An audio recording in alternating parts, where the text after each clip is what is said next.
C'est la 4e édition de cette rentrée des réseaux économiques qui regroupe au sein de la CCI une quarantaine de réseaux. On sait que c'est absolument essentiel de sortir de l'isolement, que le taux de pérennité des entreprises est beaucoup plus important quand on est intégré.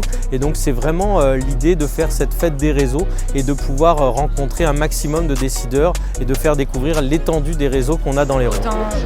S'unir et aller ensemble. Tout au long de l'après-midi, il y a de nombreux ateliers qui tournent autour de la RSE notamment. On va parler aussi de l'engagement et de la marque employeur, puisqu'aujourd'hui les collaborateurs demandent de plus en plus de sens dans leur activité, sont de plus en plus attentifs à l'engagement social et sociétal de leur entreprise sur leur environnement.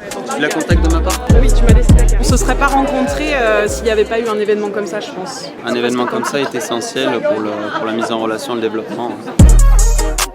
Cette année, on lance l'objectif d'un territoire à mission où on va essayer d'entraîner un maximum d'entreprises dans une démarche RSE avec l'objectif final qui est la décarbonation des activités économiques, mais étape après étape. Et ce soir, on verra qu'il y a déjà une vingtaine de réseaux qui vont signer, qu'une collectivité va s'engager, qu'une école de commerce va s'engager, que des organismes sociaux vont s'engager dans cette démarche avec ce premier objectif qui est de la suppression du plastique à usage unique dans les activités. Parce que c'est à l'échelle d'un département, ça ne s'est jamais fait en France. La Chambre de commerce de l'Hérault est encore avant-gardiste pour encore et encore dire aux chefs d'entreprise, là, il faut que vous y soyez. Ce que nous vivons aujourd'hui sur l'énergie, nous, ça fait 7-8 ans que nous travaillons là-dessus. Donc ça veut dire qu'aujourd'hui, quand une personne a une problématique énergétique, elle peut de suite appeler sa Chambre de commerce et savoir là où il faut qu'elle soit guidée pour être encore et encore plus performante sur le territoire. C'est cela, avoir une Chambre de commerce qui est un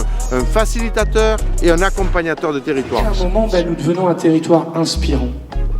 Inspirant parce que novateur, parce que qui retrousse ses manches face aux défis du siècle.